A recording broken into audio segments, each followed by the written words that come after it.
D'accord, vous pouvez présenter le deuxième également.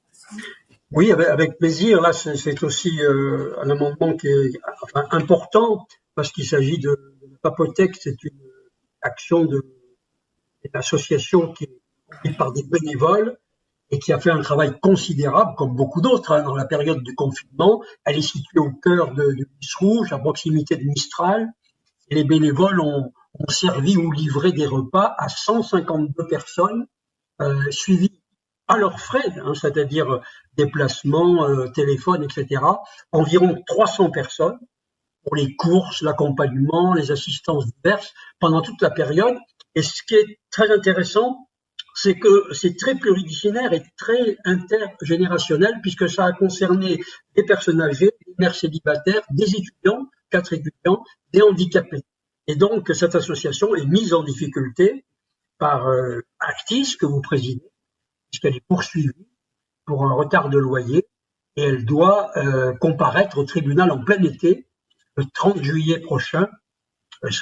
Et c'est vraiment l'épée de Damoclès qui pèse sur elle et qui l'empêche de faire de nouveaux investissements.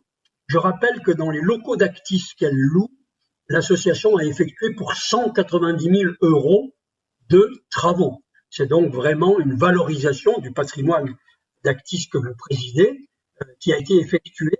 Et ce serait vraiment dommage de la laisser tomber, de ne pas compenser ce qu'elle a fait, d'autant que, monsieur le maire, si, dans la délibération 25 que nous avons là, le conseil municipal va accorder la gratuité des locaux de la rue Moiran à une association qui s'appelle Cœur de Grenoble, le chiffre 2, Cœur de Grenoble, qui semble faire le même type de travail, mais je dirais presque limité à au seul service des repas.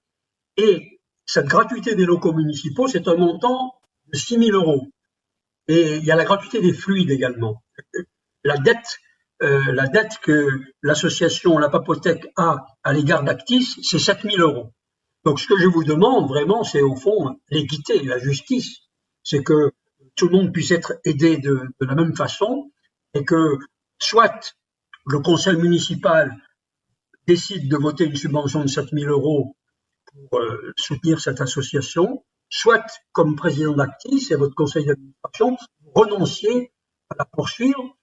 Je pense que ce serait bienvenu, vous qui avez pris des arrêtés anti-expulsion qui ont fait un bruit national considérable, vous poursuivez de l'autre main une association qui est sur le terrain grenoblois de la solidarité. Je pense qu'il y a là un positionnement, si vous me le permettez, qui est un peu différent et qui pose un problème. Donc je soulève cette question en espérant, je pense, là que toute la majorité municipale, compte tenu de ses positions, adoptera cet amendement. Je vous demande la parole et vous ne me la donnez pas depuis un moment sur cet amendement de la Papotec, parce que M. Carroz et les membres de la majorité ont tenu des propos en disant qu'on s'intéressait à cette association. Et pourquoi ? Pourquoi ? Parce que, pardon, mais vous êtes en train de la poursuivre au tribunal et que le 30 juillet, c'est pas loin, le 30 juillet, elle va passer devant le tribunal pour 7 000 euros de retard de loyer pour laquelle vous, président d'Actis, la poursuivez.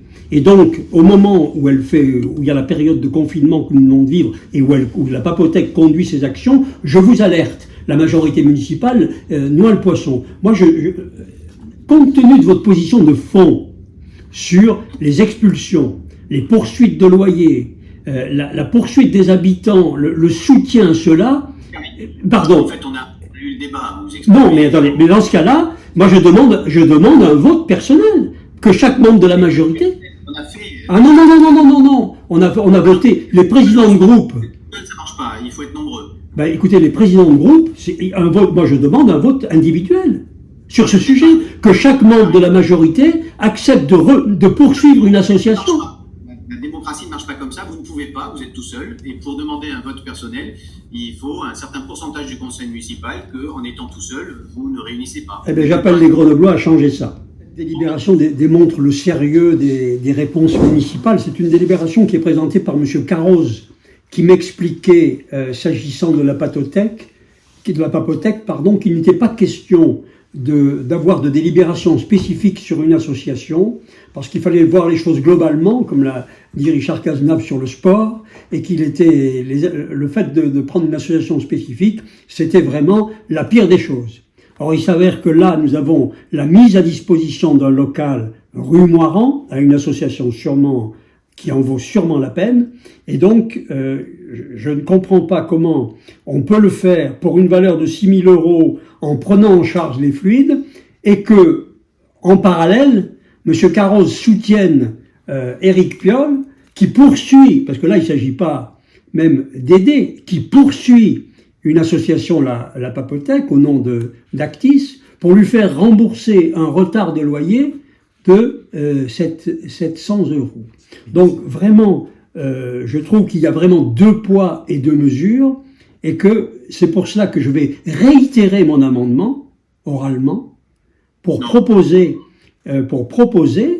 que le conseil municipal décide, comme il le fait pour cette excellente association Cœur de Grenoble, de subventionner à hauteur des poursuites d'Actis l'association La Patothèque, ou bien qu'Éric Piolle nous annonce qu'il va proposer au conseil d'administration d'Actis de renoncer aux poursuites, parce que Monsieur Carroz, il faut quand même vous le préciser, vous disiez il faut revoir les choses globalement, mais c'est le 30 juillet, c'est-à-dire en plein été, quand il n'y a personne pour défendre personne, que l'association va passer devant le tribunal pour demander la somme qu'elle doit à Actis. Dans un local où, je le répète, elle a effectué pour 190 000 € de travaux depuis qu'elle l'occupe. Donc vraiment, il faudra quand même que vous unifiez votre type de réponse, hein, puisque vous parliez du global, que vos réponses soient globales et uniformes, sinon il y aura un petit côté ridicule et grave, puisque ça concerne des associations importantes.